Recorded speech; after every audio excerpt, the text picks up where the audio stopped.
Olá pessoal, meu nome é Bernardo Lage, sou especialista em Direito do Trabalho e sócio do escritório Lage, Cardoso e Ângelo, Sociedade de Advogados. Estou me colocando neste momento à disposição de todos vocês para esclarecer quaisquer dúvidas relativas ao direito do trabalho. O objetivo deste vídeo é de realizar uma análise sobre a medida provisória 927 que foi publicada no dia 22 de março de 2020.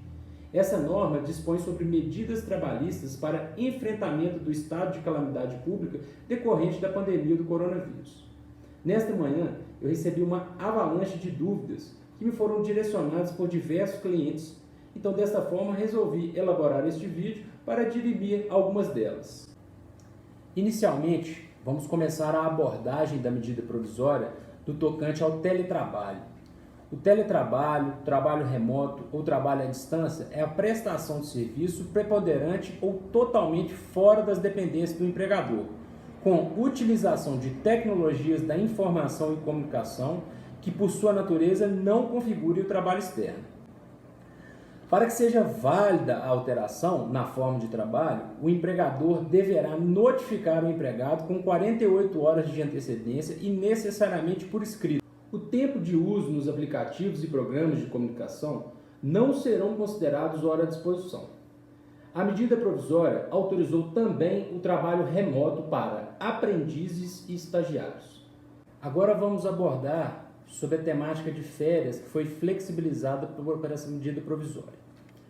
O empregador ele poderá antecipar as férias do empregado, só que para tanto ele deverá informar com antecedência de no mínimo 48 horas e necessariamente deverá ser por escrito. Outra novidade foi de que as férias poderão ser antecipadas sem que o período aquisitivo tenha ocorrido, ou seja, o empregador terá a faculdade de antecipar o período aquisitivo e mesmo assim conceder as férias neste período de calamidade. Além disso, o empregado e o empregador poderão negociar a antecipação de períodos futuros de férias, também mediante acordo individual escrito. Impende registrar que a medida priorizou o chamado grupo de risco do Covid-19, que são os idosos e pessoas imunodeprimidas, que terão prioridade para o gozo das férias. Para as férias concedidas durante o estado de calamidade pública, o empregador poderá optar por efetuar o pagamento do adicional de 1/3 de férias após a sua concessão, ou seja, ao invés de pagar as férias mais 1/3, o empregador poderá prorrogar o pagamento do terço constitucional. Agora, o próximo tópico que vamos abordar será com relação ao banco de horas. Durante o estado de calamidade pública, foi autorizada a interrupção das atividades pelo empregador e a constituição de regime especial de compensação de jornada por meio de banco de horas. Esse regime de compensação de jornada deverá ser estabelecido por meio de acordo coletivo, formal ou individual. A compensação da jornada deverá ser realizada no prazo de até 18 meses, que serão iniciados após a data do encerramento do estado de calamidade pública. A compensação poderá ser determinada pelo empregador, independente de acordo coletivo de trabalho ou acordo individual. Outro tópico que vamos abordar será com relação ao FGTS, o Fundo de Garantia do Tempo de Serviço. A medida provisória suspendeu a exigibilidade do recolhimento do FGTS pelos empregadores durante os meses de março, abril e maio. O referido recolhimento com relação a esses meses poderá ser feito de forma parcelada em até 6 vezes, sem a incidência de multas e juros. Em caso de demissão, o empregador deverá efetuar o recolhimento dos valores normalmente. O próximo tema que abordaremos diz respeito à suspensão de exigências administrativas em segurança e saúde no trabalho.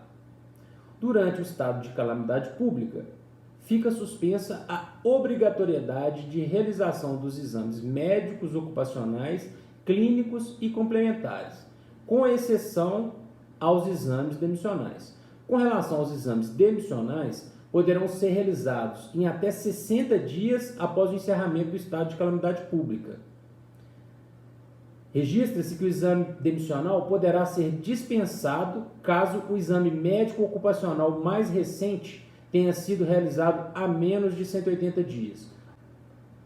Impede registrar que durante o estado de calamidade pública fica suspensa a obrigatoriedade de realização de treinamentos periódicos e eventuais dos empregados, aqueles treinamentos previstos nas normas regulamentadoras de segurança e de saúde no trabalho.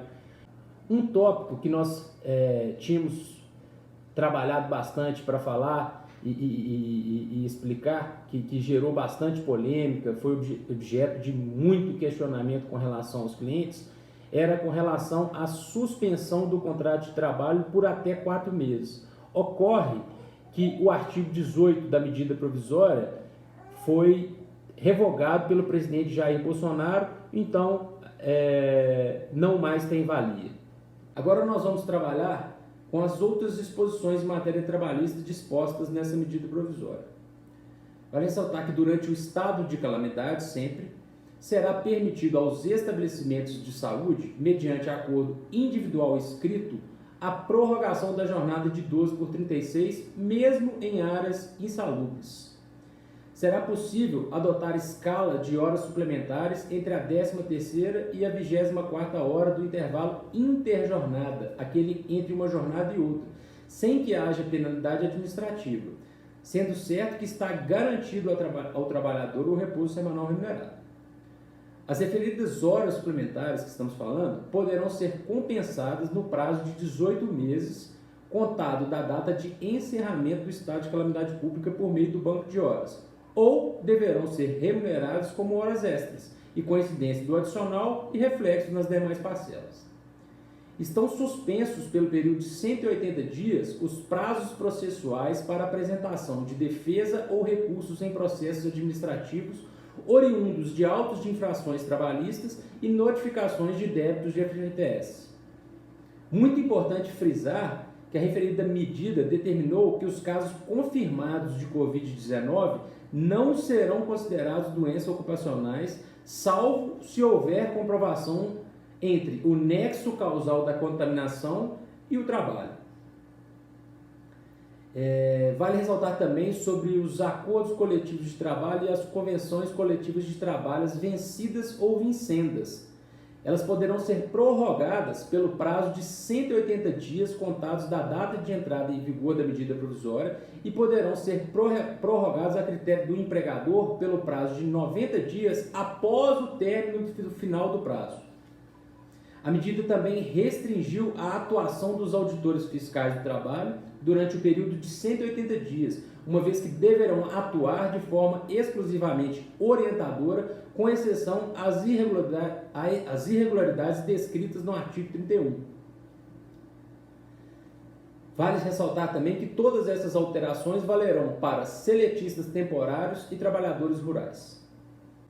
Mais uma vez eu ressalto que estou à disposição para esclarecer quaisquer dúvidas com relação à área trabalhista.